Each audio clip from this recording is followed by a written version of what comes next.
السلام عليكم ورحمة الله وبركاته، اخواتي وحبايبي، عاملين ايه؟ يا رب تكونوا بخير. احنا يعني بقالنا 70 يوم خلاص وشهر رمضان هيدخل علينا، وهنحتاج بقى ان احنا نبدأ حملات الافطار وتوزيع الوجبات والحاجات الجميلة اللي احنا بنعملها كل رمضان. ومتعودين ان احنا بنتجمع فيها وبنساهم فيها وبنعملها كل سنة. بس في نقطة كده هتفرق معانا من دلوقتي، يعني احنا بقيت لسه 70 يوم اهو. في نقطة بقى، حاجة كده صغيرة هتفرق معانا بقى من دلوقتي. في ناس كتيرة خاصة من الشباب اللي زي وزيك، طبعا لسه مثلا بيشتغلوا في الدراسة، فمصاريفهم ما بتبقاش كتيرة. فبيجي مثلا عند شهر رمضان فبيلاقي ان هو مثلا ممكن ايه، المبلغ اللي هو عايز يتبرع بيه مش مبلغ كبير. يعني ممكن تلاقي معاه مبلغ صغير وهو بيبقى عايز يطلع حاجة كتيرة او حاجة كبيرة، وفي نفس الوقت هو مش عايز يزنق نفسه. فاحنا يعني بقينا بنعمل ايه؟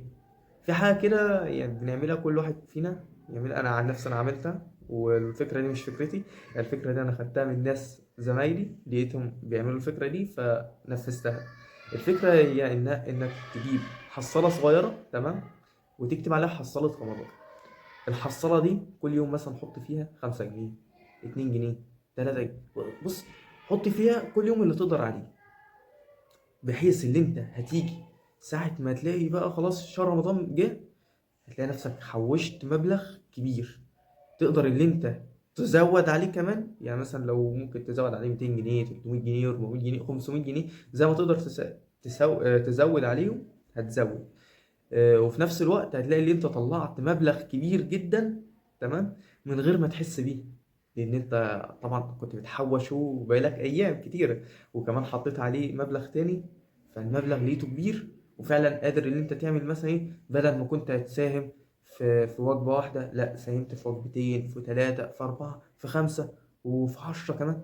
فانت هتلاقي اللي انت ممكن يعني طول شهر رمضان تساهم بقى في حملات، وتساهم في وجبات افطار واطعام وسحور وحاجات كتيره قوي. هتلاقي نفسك الحاجات دي كلها بتعملها وما خدتش منك، او ما زنقتش معاك في الفلوس بتاعتك انت او في مصاريفك انت، ومش هتحس بيها، وهتبقى فرحان قوي اللي انت شاركت في الحاجات دي. فان شاء الله اعملوا بالفكره دي، واحنا بقينا 70 يوم، يعني لسه في 70 يوم اهو. جربوا الفكره دي، تمام، وان شاء الله في رمضان نتقابل ونتجمع ونساهم كلنا مع بعض في حملات الخير ووجبات الإفطار والسحور والحاجات الجميلة دي.